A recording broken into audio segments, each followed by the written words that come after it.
आत्मीय बंधुओं, राम राम। आज हम इस वीडियो में ब्राह्मण के स्वाभाविक कर्मों के बारे में चर्चा कर रहे हैं। तो ब्राह्मणों के जो स्वाभाविक कर्म होते हैं वे गीता में भी बताए गए हैं।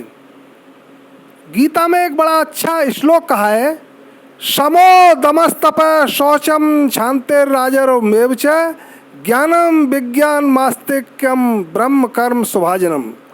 यह गीता का श्लोक है। इसमें ब्राह्मण के स्वाभाविक कर्म बताए गए हैं। ब्राह्मण का यहाँ किसी जाति विशेष से संबंध नहीं है। ब्राह्मण का अर्थ ये है कि जो परमात्मा को या ब्रह्म को प्राप्त करने का योग और साधन करता है और उसी के आचरणों का अनुकरण करता है, उसी को ब्राह्मण कहा गया है। किसी जाति विशेष के बारे में नहीं कहा गया है। वो बात अलग है कि आनुवंशिक गुण आने के साथ ही उसमें ब्राह्मणत्व की मात्रा बढ़ जाती है, इसलिए उसको ब्राह्मण कहा गया है। तो ब्राह्मण के स्वाभाविक कर्म जो बताए हैं उसमें इंद्रियों का संयम सबसे पहले है। यानी इंद्रियों का संयम ब्राह्मण को रखना चाहिए। ये नहीं कि किसी भी चीज़ के लिए इंद्रियां विचलित हो जाएं। जैसे कोई अच्छी चीज़ देखी, खाने की देखी तो लाट टपक गई, किसी स्त्री को देखा तो मन उछल गया। इस तरह का भाव नहीं होना चाहिए। कहीं धन देखा तो लोभ आने लगा। इसलिए इंद्रियों पर संयम करना अत्यंत आवश्यक है। और इच्छाओं का दमन, ये नहीं जो ब्राह्मण है वो केवल सादा जीवन, उच्च विचार की शैली के अनुसार उसे जीवन यापन करना चाहिए। ये नहीं कि वो इंद्रियों के संयम को छोड़ करके इच्छाओं में की पूर्ति में लग जाए। इच्छाओं का दमन करना अति आवश्यक है, तभी वह परमात्मा को प्राप्त करने का साधन सुचारू रूप से कर सकता है। और तप, समो दमस तपः, यानी तप, इंद्रियों से कठोर परिश्रम करना चाहिए। उससे इंद्रियों से कठोर परिश्रम करने से बहुत सारे लाभ होते हैं। सबसे पहले तो उससे शरीर निरोग और स्वस्थ रहता है। दूसरा, आदमी का जीवन दीर्घायु होता है।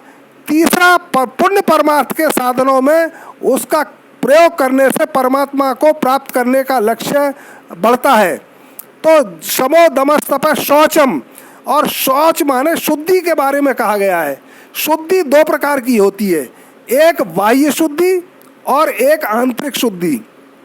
वायु शुद्धि के बारे में हमारा शरीर स्वस्थ और साफ रहना चाहिए, नला धुला होना चाहिए, साफ कपड़े पहनने चाहिए, सात्विक भोजन करना चाहिए और मन में किसी भी प्रकार की ग्लानि नहीं रखनी चाहिए।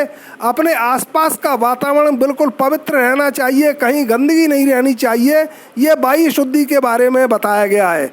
इससे आदमी का भगवान में मन लगता है, तभी वह ब्राह्मण कहलाने के योग्य बनता है। और एक आंतरिक शुद्धि होती है। आंतरिक शुद्धि में किसी के प्रति द्वेष, छल, कपट, झूठ, दुराचार, इस तरह की बातों को ध्यान में नहीं रखना चाहिए। तभी परमात्मा की भक्ति में उसका मन लगेगा, तभी वह ब्राह्मण कहलाने के योग्य होगा। और शांत स्वभाव, किसी भी चीज़ के बारे में उसे उद्वेग न करना और शांतिपूर्वक कम बोलना, और जितना बोला जाए उतना उसका कुछ अर्थ निकलना, इसी तरह से शांत स्वभाव रहना चाहिए।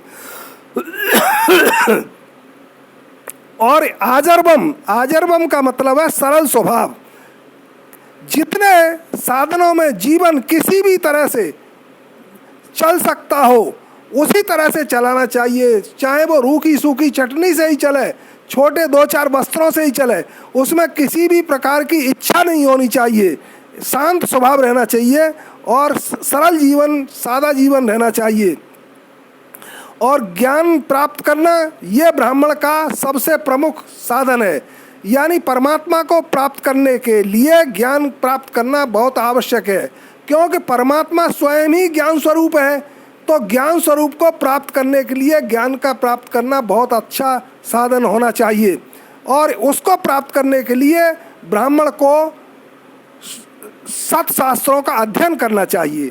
शास्त्रों के अध्ययन से उसकी बुद्धि विवेक का विकास होता है और ज्ञान की प्राप्ति होती है। और विज्ञान का मतलब है कि परमात्मा को प्राप्त करने की नियत रखनी चाहिए। हालांकि परमात्मा को कोई भी प्राप्त नहीं कर पाया है, लेकिन उसको प्राप्त करने का साधन ही उसका ध्येय माना गया है। तो योगियों में भी यही रहती है कि वो जन्म जन्मांतर उस परमात्मा को प्राप्त करने के साधन करते रहते हैं और फिर अंत में वो उसी में लीन हो जाते हैं। ज्ञानम विज्ञानम और आस्तिकता से रहित, किसी से भी लगाव नहीं रहना, न किसी से द्वेष रखना। ये ब्राह्मण के स्वाभाविक कर्म बताए हैं। तो ब्राह्मण का तात्पर्य यही है कि जो परमात्मा को प्राप्त करने के साधन करता है उसी को ब्राह्मण कहा जा सकता है, अन्यथा किसी और को ब्राह्मण कहलाने का कोई हक नहीं है। जय श्री राम।